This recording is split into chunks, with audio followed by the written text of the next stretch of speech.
କାହାଣୀ ହେଉଛି ଗୋଟିଏ ଘୋଡ଼ା ଏବଂ ଗୋଟିଏ ଗଧ, ଯାହାଙ୍କ ମଧ୍ୟରେ ଥିବା ଭାବନାକୁ ମୁଁ ଏଠାରେ ପରିପ୍ରକାଶ କରିବାକୁ ପ୍ରଚେଷ୍ଟା କରିଛି। କାହାଣୀଟିକୁ ଶେଷ ପର୍ଯ୍ୟନ୍ତ ଶୁଣନ୍ତୁ। ଥରେ ରାସ୍ତାରେ ଗୋଟିଏ ଘୋଡ଼ା ଏକୁଟିଆ ଯାଉଥାଏ। ଘୋଡ଼ାଟି ଯିବା ବାଟରେ ତା ସହ ଗୋଟିଏ ଗଧ ଦେଖାହେଲା। ସେ ବି ସେହି ରାସ୍ତାରେ ଯାଉଥିଲେ।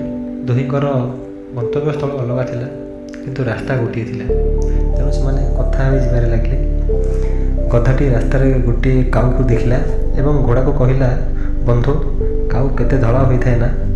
ଏହା ଶୁଣି ଘୋଡ଼ା ଗଧକୁ ବୁଝେଇଲା ଏବଂ କହିଲା ଯେ କାଉ ଧଳା ନୁହେଁ, ବରଂ କଳା ହୋଇଥାଏ। ସଙ୍ଗେ ସଙ୍ଗେ ଗଧ ପୁଣି କହିଲା ଯେ କାଉ ଧଳା ହିଁ ହୋଇଥାଏ। ପୁଣି ଘୋଡ଼ା କହିଲା ଯେ କାଉ କଳା ହୋଇଥାଏ। ଏଭଳି ବହୁତ ସମୟ ବିତିଲା ପରେ ଘୋଡ଼ା କହିଲା ଯେ ଚାଲ ରାଜାଙ୍କ ପାଖକୁ ଯିବା, ଏବଂ ଗଧ ବି ରାଜି ହେଲା। କହିଲା ଚାଲ ଯିବା। ଦୁହେଁ ଯାଇ ଜଙ୍ଗଲ ରାଜା ସିଂହଙ୍କ ପାଖରେ ଉପସ୍ଥିତ ହେଲେ। ସେତେବେଳେ ଘୋଡ଼ା ମନ ଭିତରେ ବହୁତ ଖୁସି ହୋଇଥାଏ, କାରଣ ସେ ଜାଣିଛି ଯେ ସେ ହିଁ ଠିକ୍। ଏବଂ ସିଂହ ପଚାରିଲା ଯେ କ'ଣ ହୋଇଛି, ଦୁହେଁ ରାଜ ଦରବାରକୁ କାହିଁକି ଆସିଛ? ସଙ୍ଗେ ସଙ୍ଗେ ଘୋଡ଼ା କହିଲା, ମହାରାଜ, ଆମେ ଦୁହିଁଙ୍କ ମଧ୍ୟରୁ ଯିଏ ବି ମୂର୍ଖ ଲାଗିବ ଆପଣ ତାକୁ ମୃତ୍ୟୁଦଣ୍ଡ ଦେବେ। ସିଂହ ବି କହିଲା ଠିକ୍ ଅଛି, କିନ୍ତୁ ସେ ମଧ୍ୟ ଜାଣିବାକୁ ଚାହିଁଲା, ପ୍ରଥମେ କୁହ କ'ଣ ହୋଇଛି? ତ ଘୋଡ଼ା କହିବାରେ ଲାଗିଲା, ମହାରାଜ, ମୁଁ ଏ ଗଧକୁ ବହୁତ ବୁଝେଇଲି ଯେ କାଉ କଳା ହୋଇଥାଏ, ହେଲେ ଏ ଗଧ ବାରମ୍ବାର କହୁଛି ଯେ ମୁଁ କାଉ ଧଳା ହୋଇଥାଏ। ଆଉ ଏହାରି ଭିତରେ ଆମ୍ଭ ଦୁହିଁଙ୍କ ମଧ୍ୟରେ ଯୁକ୍ତି ତର୍କ ହେଲା। ସିଂହ ସବୁ କଥା ଶୁଣିବା ପରେ ଘୋଡ଼ାକୁ କହିଲା, ଠିକ୍ ଅଛି, ତ ମୁଁ ତୁମକୁ ମୃତ୍ୟୁଦଣ୍ଡ ଦେଉଛି।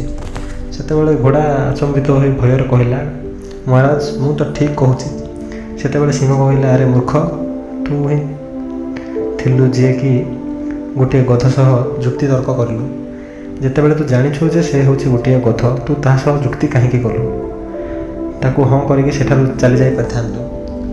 ତ ଦର୍ଶକ ବନ୍ଧୁ, ଏ କାହାଣୀଟି ଆମକୁ ବହୁତ ବଡ଼ ଶିକ୍ଷା ଦେଉଛି ଯେ ଆମକୁ ମଧ୍ୟ ଆମ ଜୀବନରେ ପ୍ରତିଦିନ ଗଧ ଭଳି ଲୋକ ମିଳନ୍ତି, ଏବଂ ଆପଣ ବି ଆପଣଙ୍କ ବହୁମୂଲ୍ୟ ସମୟ ନଷ୍ଟ କରିବା କଥା ନୁହଁ।